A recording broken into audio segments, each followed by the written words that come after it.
From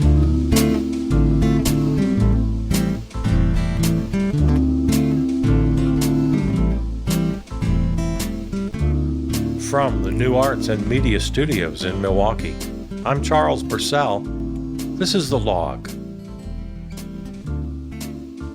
want to look today a little bit at the Build Back Better bill, which, if you're to believe that Nancy Pelosi, they're going to get this thing voted in the House by the end of this week. They're predicting, latest I saw, the watchers are predicting a Friday vote at the latest. Okay, good.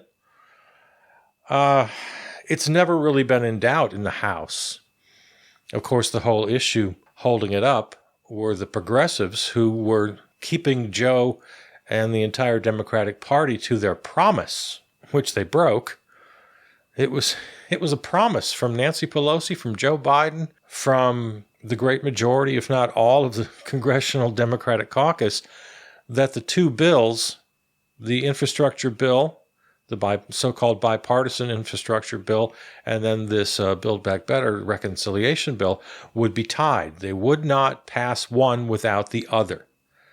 They were explicit. Joe Biden was explicit. And then they started to waver on that. And it was only the progressives who held firm until Progressive Caucus leader Pramil Jayapal of Washington decided to give in and allow the House vote. Well, she's not in a position to allow the vote, but she gave her caucus permission to vote yay on the bill. 6 progressives still held out for the original reason, and then 14 Republicans, kind of unexpectedly to some, crossed the aisle and voted for it, so it did pass. So now we're in a position that was feared all along. Well, if you break that promise, if you decouple the two bills, if you pass one without the other, specifically if you pass the bipartisan bill without in tandem passing the reconciliation bill, you're going to lose that reconciliation bill. You're going to lose Build Back Better. The only way you were going to get it passed is if you insisted on this tandem. Well, to me anyway, it's looking more and more like that was true all along. They were right, because I have very little confidence that Build Back Better will be passed in the Senate. Again, it's going to pass probably this week in the House, but that was never really in doubt.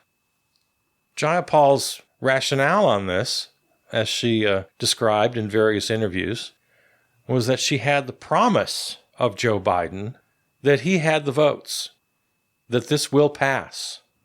And they're waiting for the CBO score as we speak. I don't think that's come back yet. But she had assurances that she was willing to accept, that the CBO score would be in line with what was promised, that they had the votes. And of course, this was literally just the day after the off-year election, where Democrats took a few hits and they felt some political urgency in Washington to get a political win. So Jayapal caved, but she didn't portray it as a cave. She just said, well, it's time, and I'm going to trust the president. I believe in the president. Okay. And again, he's the one who made the promise about coupling the two bills. I mean, an explicit promise, which he went back on. All right, so that's all history. Now what we need to be interested in, it's going to pass the House, so it all comes back, of course, to Joe Manchin. When it's a 50-50 split in the Senate, every senator has the same leverage that Joe Manchin has. Every one of them. Any one of those senators could demand anything because it's a 50-50 split and all 50 votes are required. So every one of them could do it, but only Joe Manchin is doing it for whatever combination of reasons. Obviously, he's firmly in the pocket of corporate America, and especially the fossil fuel industry. Of course, we know that. He also has to have just the biggest cojones in the world. I think Joe Manchin is Nicki Minaj's cousin's friend. It's amazing the chutzpah this guy has. the ego to put himself in this position. But he has. And there's nothing we can do about it. He has the power, and he's using it. And he said some very disturbing things over the course of this saga here. The most disturbing of which was he was concerned that the Build Back Better legislation is encouraging an entitlement attitude. I forget the exact quote. But just a straight-up Republican talking point.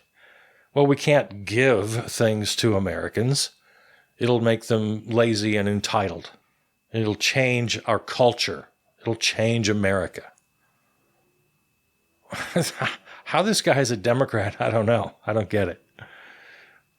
So that's his thing. Also, disturbing, he said more than once, most famously in a one-on-one with Bernie Sanders. We got the minutes of that meeting. We got some quotes, pretty disturbing quotes out of that one, where he said things like, well, how about zero, when they were negotiating the total price tag. I'm happy with zero. He also said something like, again, I don't have quotes in front of me, that we really don't need to do this at all. There's no timeline. We could do it in a year or 2 or 3. And he knows as well as anybody that the Democrats probably aren't going to have a majority after the midterms. So it certainly has to happen before that. So Joe Manchin has said some very disturbing things. Honest things, I guess, from his point of view. At least that's the one thing I'll give him. He says what he means. He doesn't play around. He comes right out and says it. Of course, he doesn't admit that it's all about the millions of dollars of corporate donations he gets. But the latest Joe Manchin now, he's, again, another Republican talking point. He's all in on this inflation myth. Oh, the bill was going to add to inflation, which is already sky high. It's the greatest threat to America in its history. Oh, God, the inflation. Yeah, there's high inflation right now. But it's become a Republican talking point, a battering ram, and Joe Manchin is now using it as his latest excuse for not passing Build Back Better. When literally every legitimate economist, it's not me talking, these are Nobel-winning economists, dozens of them, saying, no, this is not going to contribute to inflation. In fact, just the opposite. It's all paid for. It's written into the bill. It's written into the language. The bill is paid for. And when we get this CBO score, if there's any discrepancy at all, if there's any, if the numbers don't quite match up, if the in and out sides of the ledger don't quite meet, this is part of the agreement between the Progressive Caucus and Joe Biden. If that CBO score shows any discrepancy, well, they'll fix it. They'll fix it and they'll pass it. But they don't expect that number to be there at all. And again, if there is any, they expect it to be very small. So that's part of the promise. Okay, we'll fix it, we'll pass it, everything's good. But again, Joe Manchin, I said a couple of minutes ago, I guess I was probably wrong, wasn't I? I said a couple of minutes ago, he says what he means. Does he believe this? Does he believe that inflation will be impacted by this bill? When nobody else believes it, only the Republicans and their talking heads. No economists believe it. No independent economists, anyway. So now he's using that excuse. He's already had win after win. He got this thing down from originally $6 trillion when it was introduced a year ago, down to 3.5, did that in very short order, and then got it from 3.5 down to 1.75 or 85, depending on how you count it. So he's had win after win after win. But exactly as the progressives suspected and predicted, he just doesn't want to pass this thing at all. So he keeps moving the goalposts. Well, he's not going to do it. And now the latest one is inflation, which is just, it's another boogeyman. Now let's talk about inflation for a minute. I'm not an expert. I'm not an economist. But it's like everything else. It's like everything else we talk about. Whether it's climate or immigration or police brutality, I'm not an expert in anything. But I can read.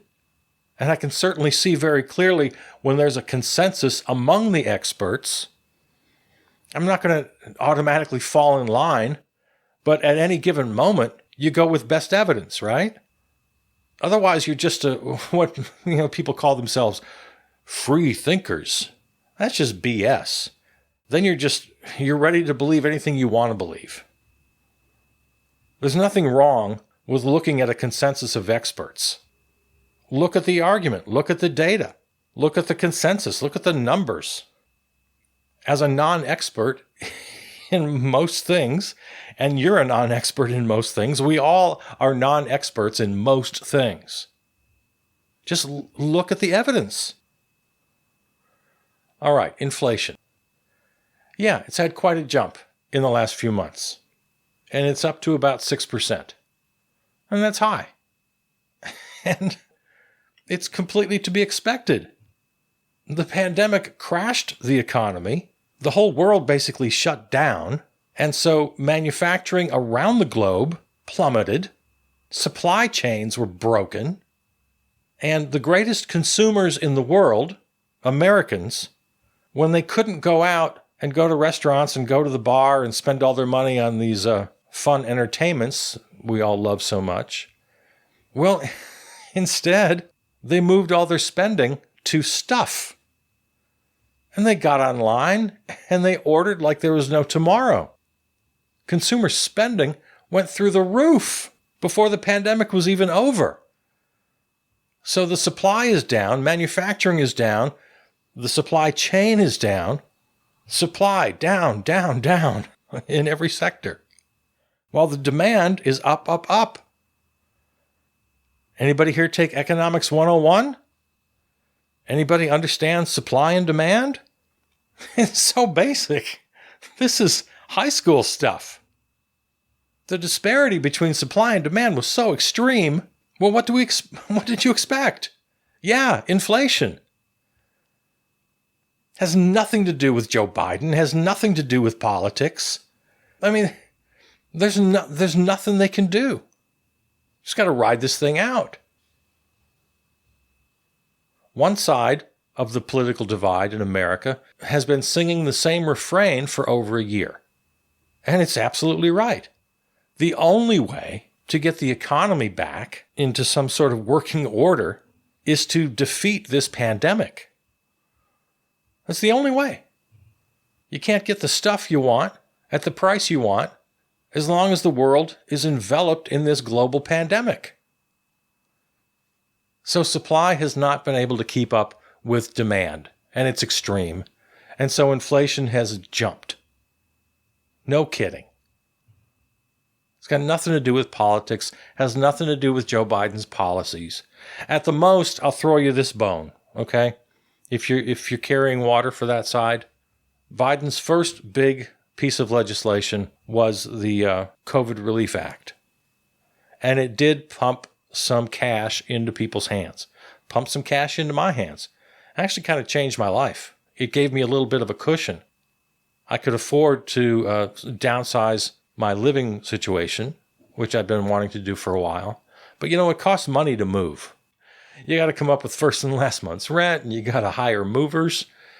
I'm beyond the point where I ask friends to move me for pizza. You can only do that for so long. So, that's my personal story. And there are thousands, millions of personal stories. Yeah, people did use that money for various things to allow themselves the freedom to change jobs or to stay out of the job market for a little while and get things together. Just try to be safe, maybe go back to school. And yeah, maybe a lot of people spent it. Okay. Did that contribute to inflation? Maybe. But it's not the main reason by a long shot. You don't have to be a Harvard economist to understand just the very basics. If you look at the numbers over the years, take it way back. I'm looking at a chart right now from a website called macrotrends.net. Tracks inflation going all the way back to 1960, when the inflation rate, by the way, was 1.46%. The next year, it was 1.07 a difference of 0.39% negative. The next year, it was 1.2%, a difference of plus 0.13%, okay? So, very minor changes, very small inflation, either up or down, the annual percentage change minimal. Through the 60s, we never reached more than a 1.5% annual change. This is stability. Looking at the 70s. If you're old enough, you'd remember that there was great concern in 1974. Gerald Ford, president just for a minute. Of course, he took the presidency when Richard Nixon resigned and then was defeated by Jimmy Carter. And whip inflation now was his slogan. And a nice little bit of political memorabilia. Your mom or dad or grandparents might have a win button, W-I-N. Everybody had a win button, whip inflation now. It was 11%. So the 70s were a little more troublesome. Late 60s, it gets to 4, then 5%. By the 70s, it's over 5. At one point, 6.18. And in 74, it met that high point of 11+%. A big spike at the end of the decade where we hit 11 and 13%. But remember, it's growing over the years. Yeah, inflation generally rises over the years. That's why it's called inflation and not deflation. We've had very few episodes of deflation. And I don't quite understand it, but boy, the economists get really upset about deflation. They get more upset about that than they do inflation. All right, so we're looking at trends over the years, and this is all just to say that it's remarkably consistent. The most important column on this chart I'm looking at is the annual change. The annual change is never more than 1, maybe at the most 2%, and it reaches that high in 1974, where the annual change was almost 5%. But as soon as that happens, it's only a 1-year blip. It's one column on this graph I'm looking at. After that, prices adjust, there's a correction, and the annual change goes back to 0 point something or 1 point something, or maybe there's a 3, but it's remarkably consistent over, we're looking at 50 plus years of the American economy. Annual change is remarkably consistent. 0%, 1%, 2%. Through most all of the 90s, it's in the 0 point something percent. And the same through all of the 2000s. A huge drop in 2009, of course, because of the financial crisis. Then there's another little adjustment, but still nothing drastic. So now we come to 2021, and we get this huge blip. We're up to 6%. The highest rate in, let's see, looking at my chart here, 1981, 10%. 1982, 6%, and then cut by half following that, and back to adjusted levels. So remarkable consistency. We're sitting at 6%, well below the all-time high, at least in the last 50 years. And right in line with a couple of other disasters. We had the oil crisis of the mid-70s when OPEC was running the world and controlling the world economy. We had the financial crisis of 2008 into 2009. So we had a couple of big blips of inflation with a couple of big global crises. And we're just looking at that. The pandemic is a global crisis. We're sitting at 6.2% of the graph I'm looking at. I don't know what the latest number is today. What do you expect? It's just where we are. It's just what it is. Every indication tells us that this is a temporary blip. How long do you think we can sit at this 6%? I don't know. It might take a while. But a couple of things are for sure. It's not caused by, and it will not be worsened by, giving Americans the basic social safety net that every other developed country has. That's just a lie. And it will go down back to its regular water level with small adjustments year by year when global production and supply chains get back on their feet. Now, the one nightmare scenario I could think of is if we just never get this pandemic under control and it keeps coming back and back. And then manufacturing around the world, which the United States depends on, because, most of our consumer goods are not manufactured here. And the necessary supply chains to move the products, if they can't come back, then, okay, there's your nightmare scenario. But that has nothing to do with economic policy. It has everything to do with the pandemic policy. Get the world vaccinated. If you have to, go into Pfizer and steal the recipe and give it to every country in the world.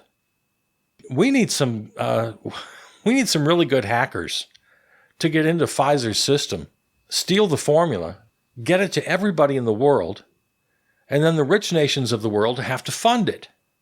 You want to have your nice little consumer life? You got to fix this pandemic. The nightmare scenario, and that's where inflation does just stay up there forever, and we're just screwed. If manufacturing and transportation are permanently crippled by this pandemic, then we do have something to worry about. But again, that ain't economics. That's pandemic policy. So I'm calling on all hackers. Hackers, if you're listening, find that formula, steal it, and give it to everybody in the world. Publish it for everyone in the world to see. And then rich nations, if you want your life, if you want your consumer life, you better damn well get that vaccine into every arm of every person on the planet. That's the only solution. So please don't fall for this inflation talk, especially from the right-wingers and the Republicans who just want to score political points on every issue, and they don't care if what they're saying is true, or if they take a little grain of truth and then they embellish, or if they just make it up completely. They don't care. And the current problem with inflation is exactly that. And you don't have to be a Nobel-winning economist. You don't have to be an expert. It's all right there. It's all laid out right in front of us for us to see. And just to reiterate what I said earlier, I find this needs constant reminder. We do live in a real world with actual facts. And with all the troubles of media, I'm the biggest media critic in the world. It's not that hard to find the facts. It's very easy to listen to talking heads. It's very tempting to agree with someone you find appealing. They share your political tribe, and you just want to jump on a bandwagon. But honestly, there is decent, basic journalism out there. Sure, you can go in as a skeptic. That's fine. But if you do a little honest reading, and you find as I said earlier, there's a pretty good consensus among journalists, among experts, you have nothing to apologize for. You can believe basic facts. You don't have to apologize for that. You don't have to put on your tinfoil hat and pretend you're some sort of free thinker or independent thinker and go find obscure sources and take some sort of weird, twisted pride in your offbeat opinions. I often find myself reaching conclusions where I feel pretty alone. I'm in a very small minority in the conclusions I come to. But it's not on the basic facts. I take the shared best facts, best evidence in the moment, and oftentimes my analysis is different. I'll see patterns or I'll see possibilities that other people don't see, and I might be right and I might be wrong. I make my argument, as I do right here with you every day on the podcast. I make my arguments. I put them out there. I think I'm right, but I might be wrong. But that's different. I'm not talking about analysis or how we move forward. Right now, today, I'm just talking about basic facts, basic reality, and it does exist.